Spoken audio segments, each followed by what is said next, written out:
1927년 미국의 판조바드 버스가 세계 최초로 완전한 전자식 브라운관 텔레비전을 발명하면서 우리가 잘 아는 화면이 별로큰 TV가 등장을 했습니다.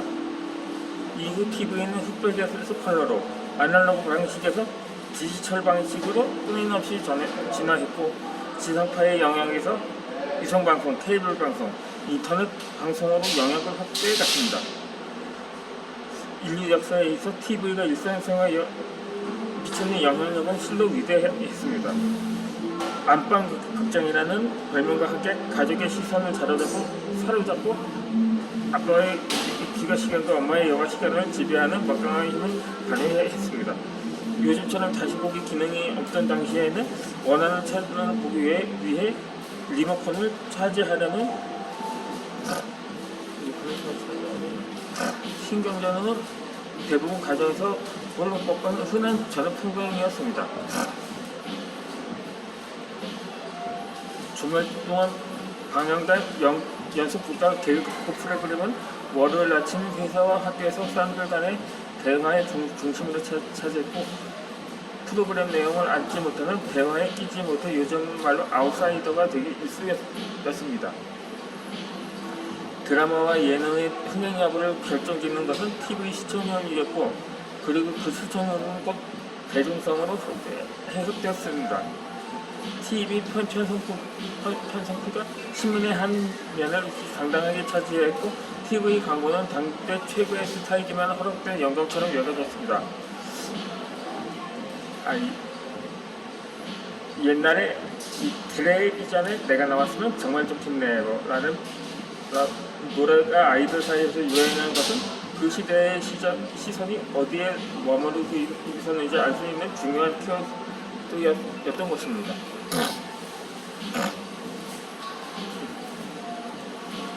TV의 영향력이 여전했던 가운데 우리의 삶의 방식을 180도 바꾸는 변화를 경험했습니다.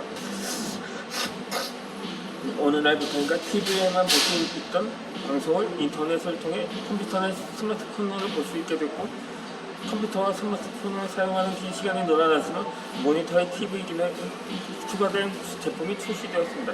TV는 점차 영향력을 잃어가기 시작했습니다.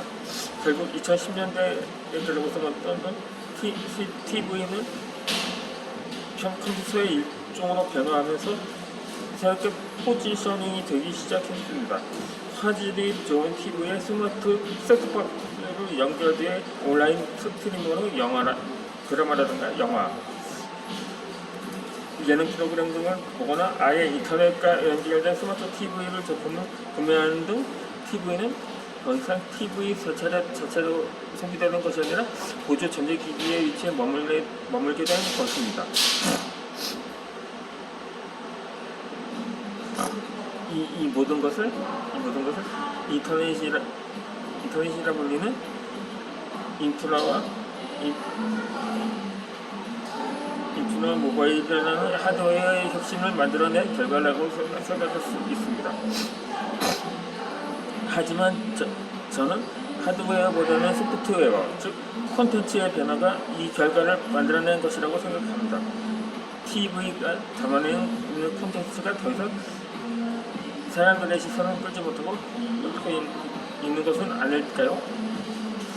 이전에 비해 TV 프로그램의 시청률이 현저하게 떨어지고, 심지어 지상파 프로그램 시청률이 1%대를 못 넘기는 이 상황이 컴퓨터가 쓰는 것뿐만이 탄생때문만은 아니라는 것입니다. 최근 초등학생들이 자주 사용하는 은어, 어쩔 TV의 뜻이 소위 꼰대들을 향해 어쩌라고 나 TV나 봐 라는 말을 의미는 담은 말이라는 걸 들었습니다. 한마디로 TV 보는 사람은 옛날 사람이라는 구도가 잡혀 있다는 것입니다. 전 국민이 세계 TV를 보던 시대는 이미 전문선인 거죠. 이제부터는 바야흐로 유튜브를 포함한 OTT, 즉 소셜 미디어 등 여러 채널을 통해 저마다 취향에 따라 콘텐츠를 소비하는 시대가 도래하는 것입니다.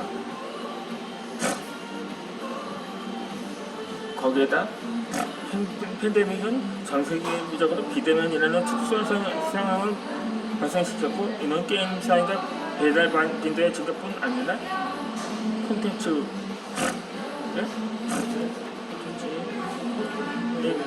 소비량까지 폭발적으로 증가시킨 것입니다. 영상 콘텐츠를 소비하는 데 있어 최근 TV를 대신해 주인공 역할을 하는 건 바로 유튜브입니다. 난공 블락으로 여겼던 TV의 독보적인 이상이 놀라운 시점은 유튜브가 본격적으로 등장하는 시기와도 맞물려 있습니다. TV는 드라마와 예능을 덮는 유일한 창구 역할을 유튜브에 뺏긴 지 오래고, 유튜버라 불리는 크리에이터들이 만든 오리지널 콘텐츠가 대중에게 회자되면서 문화현상을 만들어내거나 스타를 탄생시키고 있습니다. 유튜브가 구조하는 콘텐츠의 소리 속에서 콘텐츠를 시청하는 시간은 장소의 개념을 애매해지고 정해진 시간은 깨졌으나 소유의 개념은 흐려졌습니다. 평생 총립 구조 또 하나의 인터넷 방송은 전통만 이어졌던 유튜브는 어떻게 미디어를 접하는 사람들을 바꾼 것일까요? 어떻게 유튜브의 콘텐츠에 열광하도록 만들 수 있었을까요? 유튜브를 통해 세상과 만나고 있는 이는 누구인가요? 이제 바야흐로 누구나 크리에이터가 되는 시대가 되었습니다. 1세대 크리에이터이자 현재 구독자 160만 명을 보유한 유튜버 대도서관은 누구나 다 유튜버가 되어야 한다. 안 할 이유가 없다. 유튜브에 맞지 않는 사람은 없습니다. 유튜브를 퍼스널 브랜딩의 장으로 활용해야 한다고 외치며 유튜브 잠재사를 자처하고 있습니다. 현대 사회에는 촬영과 편집에 대한 조금의 지식과 아이디어만 있다면 누구나 콘텐츠를 제작하고 또 이를 손쉽게 공유할 수 있는 환경이 충분히 조성되어 있습니다. 더 이상 방송국과 유명한 프로젝트만이 콘텐츠를 만들 수 있다고 생각하는 사람은 없습니다. 6살 꼬마도 8살 할머니도 원하기만 하면 크리에이터가 되어 자신의 이야기를 콘텐츠로 만들어 사람들에게 쉽게 전달할 수 있습니다. 크리에이터들이 만드는 콘텐츠는 일상 가볍게 공유하는 것부터 뷰티, 패션, 음악, 춤, 요리 등 전문 영어 무역까지 확대되고 있고, 최근에는 과학, 의학, 법 등의 전문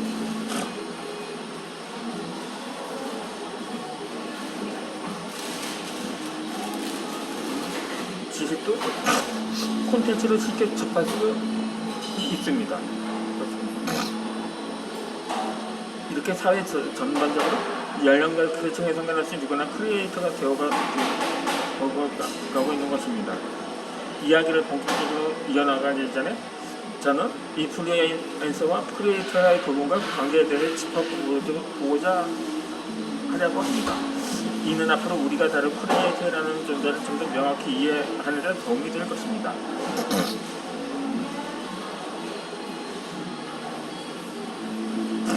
인플루언서는 말 그대로 어떤 이유에서든 영향력을 가지고 있는 사람을 자칭합니다.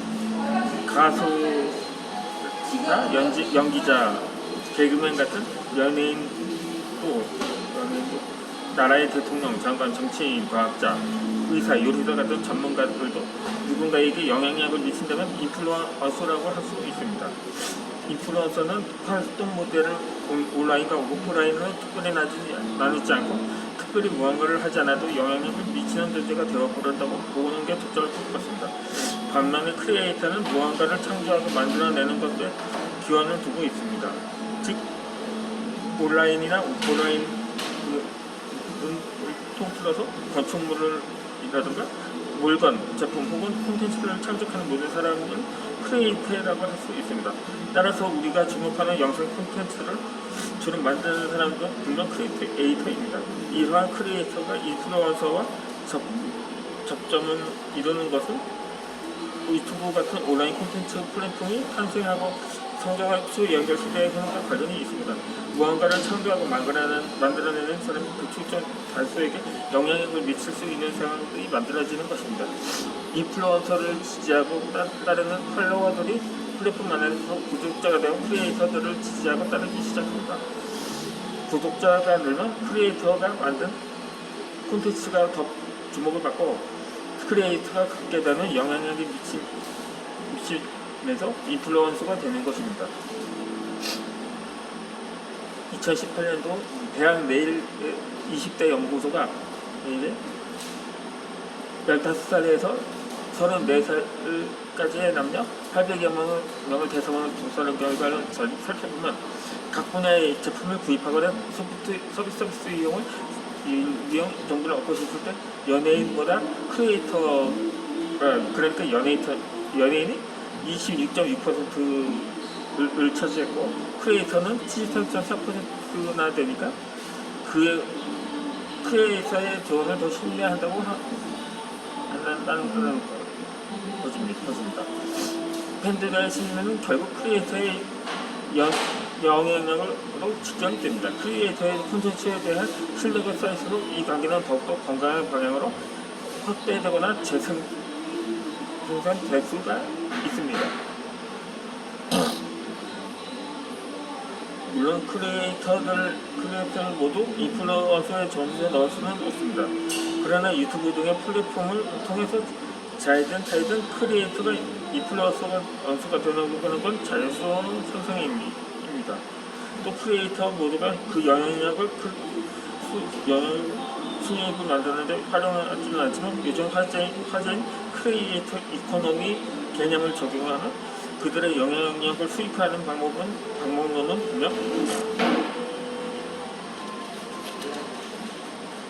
존재합니다.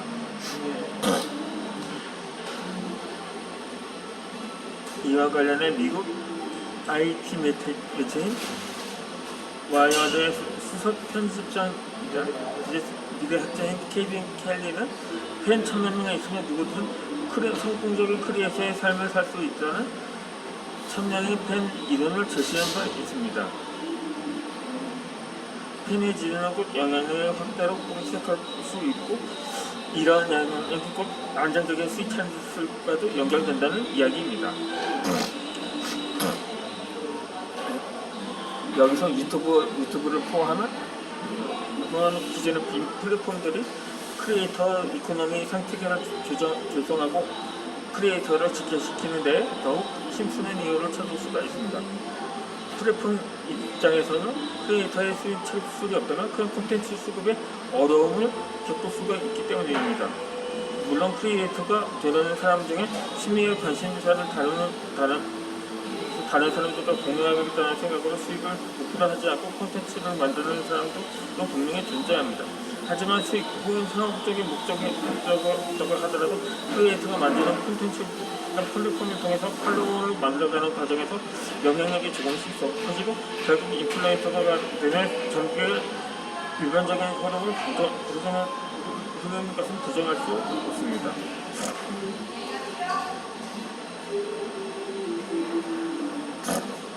전 세계적으로 크리에이터 수가 거의 우리나라 전체 인구의 만명은 2조 5천만 명을 넘어섰고 지난 2021년 최상위 유튜버 10명의 수익 합산이 모두 4,500만 달러 그러니까 하나로 3,654억 원에 이른다고 합니다. 넷플릭스 드라마의 오징어 게임을 제외한 미국인